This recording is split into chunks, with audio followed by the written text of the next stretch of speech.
Now, one of the questions that has been emerging in our Vyapam investigations is what happens to the whistleblowers.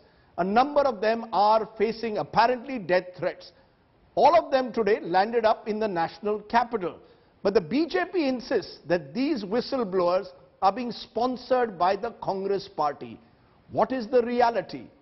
Preeti Chaudhary now reports.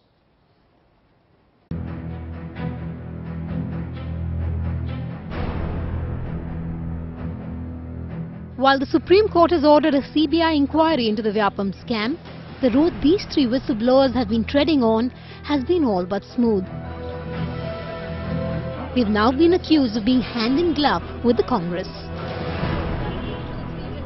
Congress party is having the elite panel of lawyers with them, so that was the only choice I could make, and those lawyers are supporting me in terms of truth only. One lawyer pointed out that they seem to have a personal equation with some Congress leaders. If they are going to accuse whistleblowers of being stooges of a particular political party, it shows as to what kind of respect they have in a probe and what kind of a fair probe they are going to do.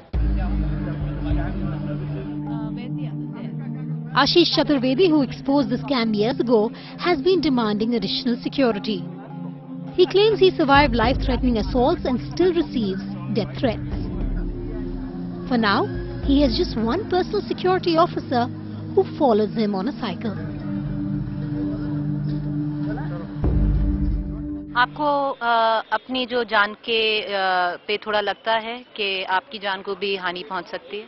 निश्चित तौर पर जिस प्रकार से लगा आपकी जो यहाँ पर प्रोटेक्शन भी है, तो जो प्रोटेक्शन मेरे साथ अभी है, आप देख रहे हैं, वो अभी कुछ समय पहले मेरे साथ आए हैं। ग्वालियर से दिल्ली आते समय मैं अकेला ही आया हूँ।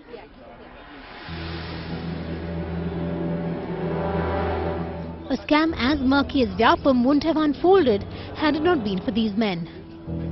But the question is, who is protecting them? Especially with the Whistleblowers Protection Act failing to be a formidable law.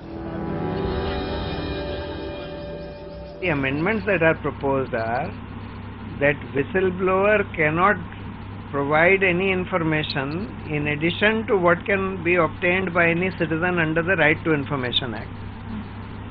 And a whistleblower can be punished for violating the Official Secrets Act if he, in his complaint, he provides any information which is in addition or which is in excess of what can be obtained under the Right to Information Act.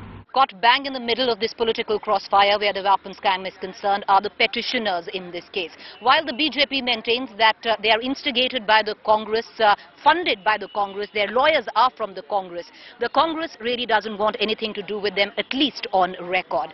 The petitioners on their account feel completely isolated. They feel that once this entire controversy gets settled, they might pay a very heavy price. Reporting with camera person Ravikant Totawar, Preeti Chaudhary at the Supreme Court in New Delhi.